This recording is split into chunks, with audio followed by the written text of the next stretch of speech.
So what is Rurouni Kenshin, the Hokkaido Arc? In short, it is a rebooted continuation of the original manga series from the original manga author. Now, I have never read the Hokkaido Arc until now for this video, and there's a couple of reasons why. Number one, let's just go story reason. The original Kenshin manga, I believe, ended in 99 in Japan, but it has a definitive ending for the characters. It has a final chapter, it has a resolution, and to me, that has always been the ending of the series, and I never needed or wanted any more. Towards the end of Rurouni Kenshin, obviously spoilers, but Kenshin is actually finally able to find some kind of semblance of peace in his life. He didn't have to sacrifice himself. He didn't have to live his complete life in despair. He didn't have to constantly be pained and tortured forever. The entire moral of the story is this fight for redemption, and it's a redemption that he never felt like he deserved, but one that he eventually got in the end because of the kind of person he was and the changes that he made in his life.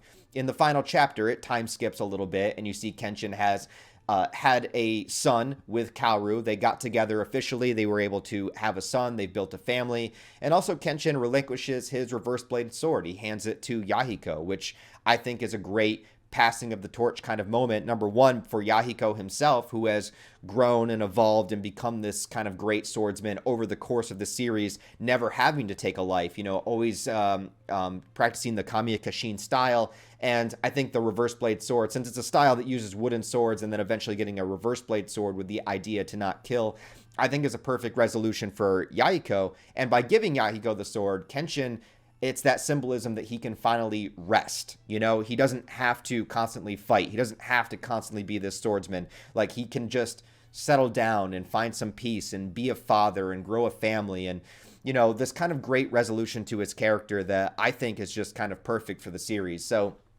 one of the reasons I never looked into the Hokkaido arc or tried to read it was because I already thought the series ended perfectly. And I didn't really need any more of it. I didn't want it to jump the shark. I thought it was fine on its own. The second reason, I think it's pretty obvious if you know the behind-the-scenes story with the author, Nobuhiro Watsuki. I don't need to reiterate or go into the entire details of the case now because I've talked about it before. It's been talked about by plenty of people, and you can just Google search it if you want. But Watsuki, is somebody that I no longer respect and no longer admire. It's a story. Kenshin is a story that means a lot to me. It meant a lot to me growing up, especially during my teenage years. I really got a lot out of it. It really kind of helped shape me as a person based upon the story itself. But after learning about the reality of what Watsuki, was up to, it really does, put a stain on it, right? And Kenshin kind of coming out before all of that was revealed, you didn't have any knowledge of that, so you could enjoy the story in a different way. And now after all that information is out, it does make me very hesitant to want to read his current work. It really does. And it definitely was a factor in deciding, like, do I even want to read the Hokkaido arc, right? Now, another reason is, too, because of the controversy with the author, Viz no longer translated the manga into English. So in order to even try to read it, you have to find fan translations that are online. So there's no official way to read it. There's no actual physical volume release that I can even buy that I could even try to read, right? So they just don't exist. Like, we're not getting English releases of the Hokkaido arc. So it just doesn't exist. So for all these reasons combined, were reasons that I never really sought out to check out the Hokkaido arc, despite being a huge Kenshin fan. A lot of people that like the Kenshin videos or the Kenshin content that I've done have mentioned that the Hokkaido arc is really good, that maybe I should check it out, maybe it is something worth reading. And so, since I'm not giving any direct support to Watsuki, I'm just reading, fan translations online. And it has been quite some time since the Hokkaido arc has been coming out. It's still ongoing, by the way. So I gave in and I checked it out. And I'm going to tell you kind of basically what I think about it so far. It is an ongoing story arc, so obviously you can't give like full, well-rounded reviews and critiques on the story that it's telling because it's still unraveling as we speak, but I'm going to give you my kind of general gist thoughts about the Hokkaido arc so far. So the general gist of what's going on in the Hokkaido arc is that we get the beginning of the storyline where Kaoru finds a photograph of her father, and her father was supposedly dead for all of this time. Ever since the beginning of the series, since we first met Kaoru, her father was supposedly dead, and now there's this goofy photograph of him that is semi-recent and was taken in Hokkaido. So Kenshin and Kaoru decide to go on a journey to Hokkaido in an attempt to find her father. It's a good premise to kind of set up, although it does get a little bit scattered as far as like the continuation of the storyline go. But I like the general idea that maybe her father is out there. What could that mean? Maybe he didn't really die, but then why didn't he come back to Tokyo? So it starts with a lot of mystery. And one thing that I do like about this continuation is there is a lot of emphasis on the family dynamic of Kenshin and Kaoru and them really being a couple. Now that it's solidified, now that it's no longer, will they, won't they? I like that it's going forward with them kind of being established as a couple. And with that, there are some new characters that are kind of like pseudo children. Now that Yahiko has grown up a bit, he's not really in that childlike role. And I do got to say that Yahiko, for the most part, has been out of the Hokkaido arc because he stays in Tokyo as they travel to Hokkaido. There's been a few flashes to Tokyo, kind of showing him, but it kind of disappoints me a little bit because with the ending of Rurouni Kenshin, it really kind of builds up Yahiko as being that next generation fighter, that next generation swordsman, and kind of a representation of like what swordsman could be in the Meiji era with this no-kill kind of philosophy. So one thing that does kind of take me back is that Yahiko is not really focused on here, and Yahiko gives Kenshin the reverse blade sword back. So it kind of takes away that, but there is some good stuff here. So taking the place of that are these three new characters that are students of Kaoru, and they all have kind of like their own distinct kind of mischievous personality. I'm not really too big on them so far. I don't really have anything bad to say about these new characters, and I like that they're not super heavily focused on a lot of stories and continuations. When they're doing passing the torch type stories and stuff, a lot of times they'll focus a lot on the new characters. And since the series is still called Rurouni Kenshin, I'm glad that it's still mostly focusing on Kenshin and his story. And they are doing something interesting with it that has only been touched on a little bit here and there throughout these chapters, but I think it's something that as time goes on is going to be much more apparent. And I see kind of story threads unfolding with where Kenshin is at, and not just Kenshin and Saito and a lot of the other characters, as opposed to the new villain characters, which I'll get into them a little bit too here. As you can see, Saito got into a fight with this guy, and he broke Saito's sword, and he also injured Saito's left arm. So just having a character that can go toe-to-toe with Saito, that seriously is already a big deal, and injuring Saito's left arm, well, that's his primary arm that he uses to fight with, so this is a pretty big deal. That Saito got injured this way. And they've also been talking about a lot in these chapters about how things have taken their toll on Kenshin as he's gone through all these fights, as he's gone through all these battles, and, has suffered all these injuries over all this time. Not only did he fight in the war 10, 15 years ago at this point in the manga, but also, the battles with Shishio, the battles with Enishi, all of these things have taken their toll on him, not to mention the kind of physicality that it takes in order to wield the Hiten Mitsurugi style. And obviously it's a manga, so things are exaggerated and characters can definitely defy the laws of physics. But one of the main story points at the end of Kyoto was that Megumi was saying, look, even though Kenshin is extremely skilled and he's extremely powerful and he's really great at what he does, he's still a human being, and injuries over time are going to take their toll on him, along with the physical exertion. So I see this kind of story thread that's forming right now where Kenshin, that's one of the reasons why they justify Yahiko giving Kenshin back his sword, is because he feels like he's going to need it, right? If shit goes down, if shit hits the fan and he has to fight, he needs a weapon that he's comfortable with, that he's used before, that can actually do something, with his abilities that he has at the moment, because they recognize that even though Kenshin is still really powerful, he has these moments where he's not quite as good as he was before. And I think this leads into also, I'm going to jump ahead a little bit. There's a moment where Kenshin kind of has this moment where he's about to pass out, just from things taking their toll, from, the constant battles that he's been having, even here in Hokkaido when he gets here and, the plot starts to unravel. This is just him afterwards. This is just him after the fight, but he has that moment where his body kind of gives out. He feels a little bit weak, almost toppling over, just from the fact of him doing what he does. And there's also the same kind of moment with Saito, where he's had a fight and his left arm is injured and he tried to fight again. His left arm healed up a little bit. He went for a fight. He did a good job, but he fucked up his arm again. And it's kind of like that constant injury. And you have to remember that he's also a product from the war. He's also been through a lot of these battles. Kenshin and Saito is older than Kenshin, but like they've both basically been through like a similar experience. And now his arm is also starting to give out. And that's like his primary, like he uses his left arm to fight. Like that's his strong hand, you know?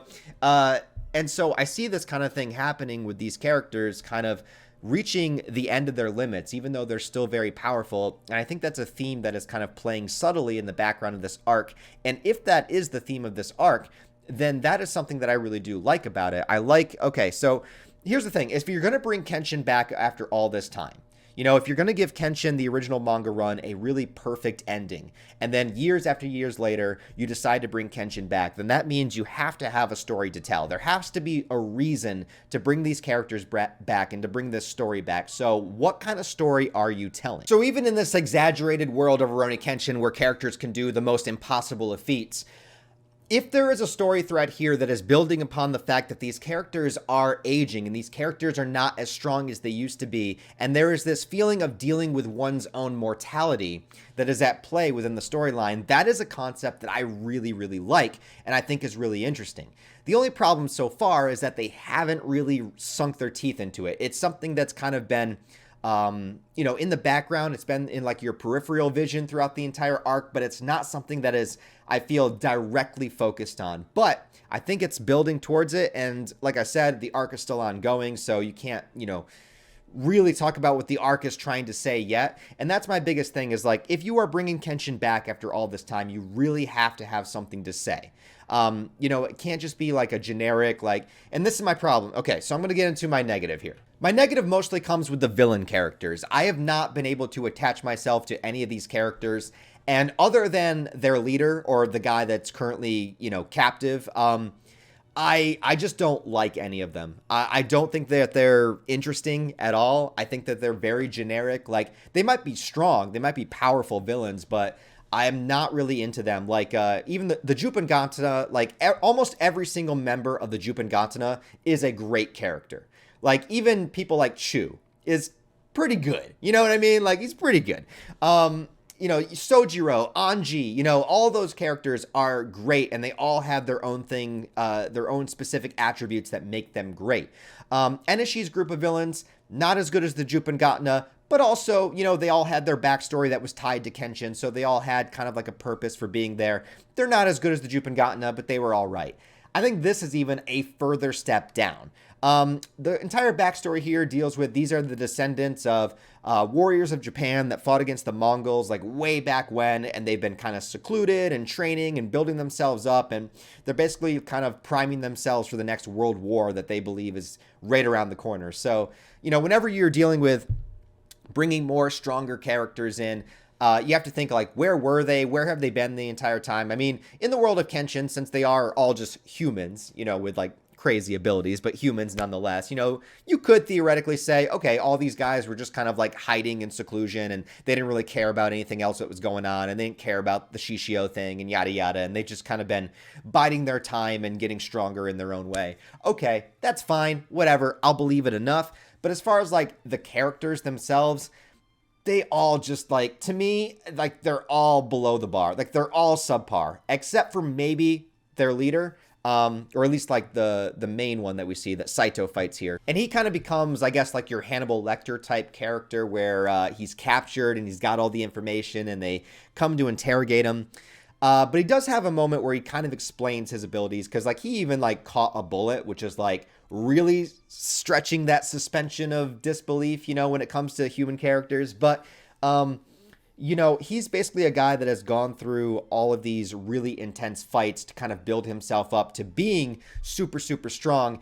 So it is kind of paralleling Kenshin in a way. Kenshin is a guy that has been through all these really intense, destructive battles, And because of that, the battles have taken their toll on his body and he's becoming weaker. This guy, who's a bit younger, has been through all these destructive battles, and they have essentially made him more resilient, made him stronger, made him faster. So you're dealing with two characters that have been through similar, life or death moments constantly their entire lives, but this character is kind of in his prime where he's able to become really strong because of it, whereas Kenshin is kind of at that, he's at the latter end of his journey. So there is something interesting you can do there, but I don't think they've really kind of gotten into it yet. The other thing I want to mention that I'm a little bit on the fence about is this arc is bringing back every character.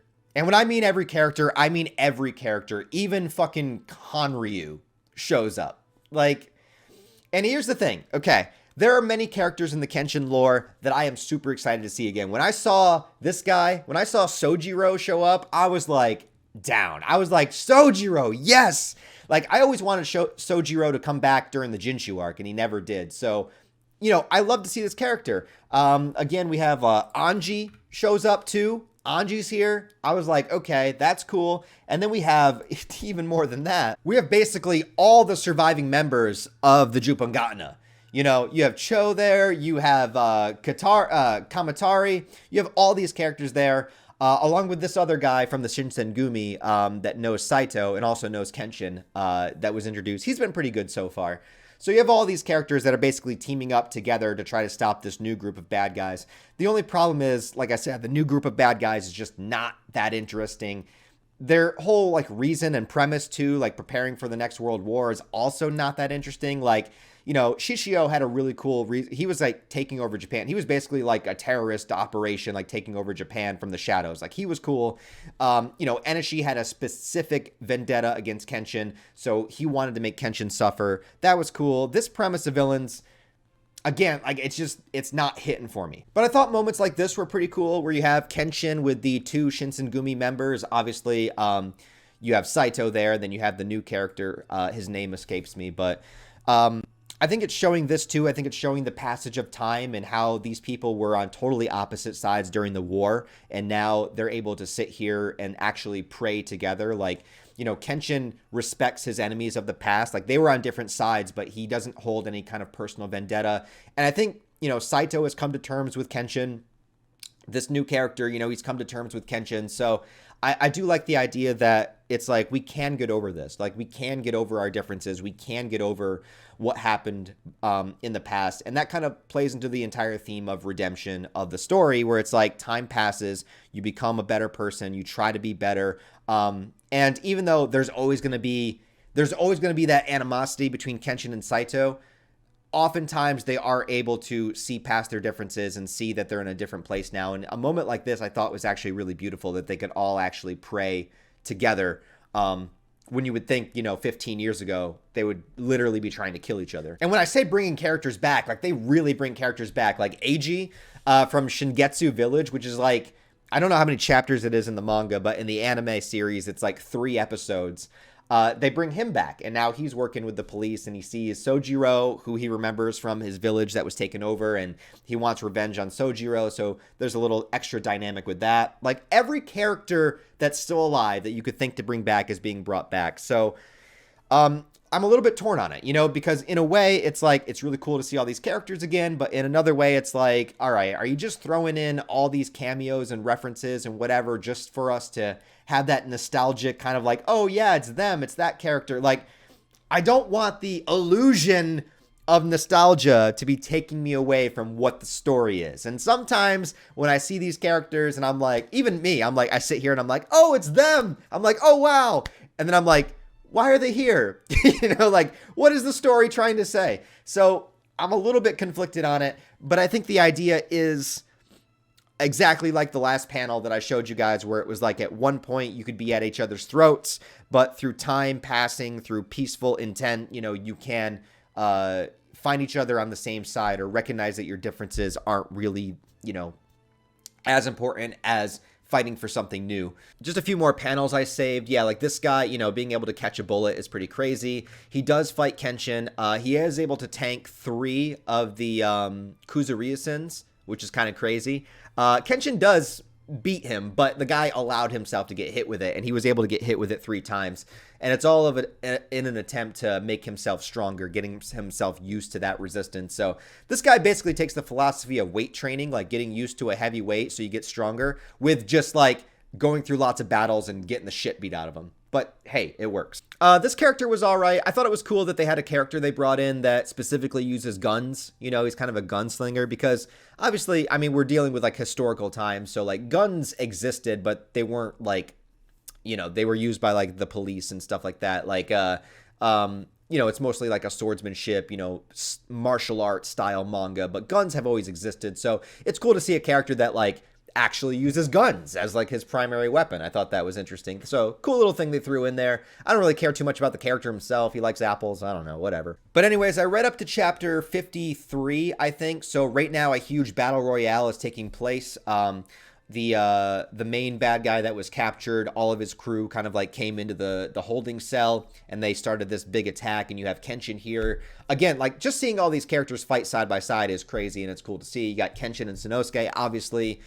Saito is here. He's not in the picture, but we have the other Shinsengumi guy, and you have the Jupengatana, Sojiro. You know, all these characters kind of together is pretty crazy to see. And I think maybe that's the intent. Maybe it's the intent of, maybe the story is basically trying to say, like, as Kenshin gets older and he's not necessarily as good as he was before, he is able to, by his existence, by continuing to live, been able to unify all these characters, or at least bring them to a point where they can be together and fight side by side without, you know, the conflictions of the past ruining it. And maybe that's part of the reason. So overall, I think there is some interesting things going on with the story arc, but I am a little bit torn on it because, again, I feel like the original run of the manga kind of had a perfect ending. So a lot of this is cool to see, but it's like, I don't really need it. Like, I'm waiting for the story to really land. I'm waiting for the story to really hit hard and like have that big kind of emotional drop moment.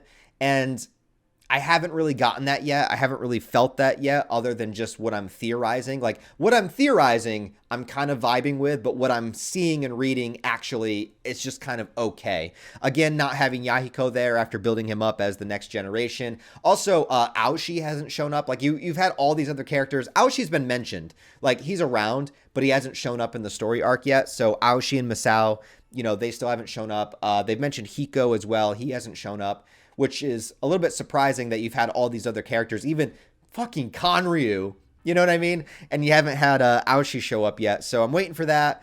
But yeah, overall, you know, it was kind of hard to bring myself to read this because of all the reasons that I said, and the controversy with the author, and just knowing that some of these chapters have come out after his conviction. It's just, it does make it harder to read. You know what I mean? It does, with that knowledge in mind, it does make it a lot harder.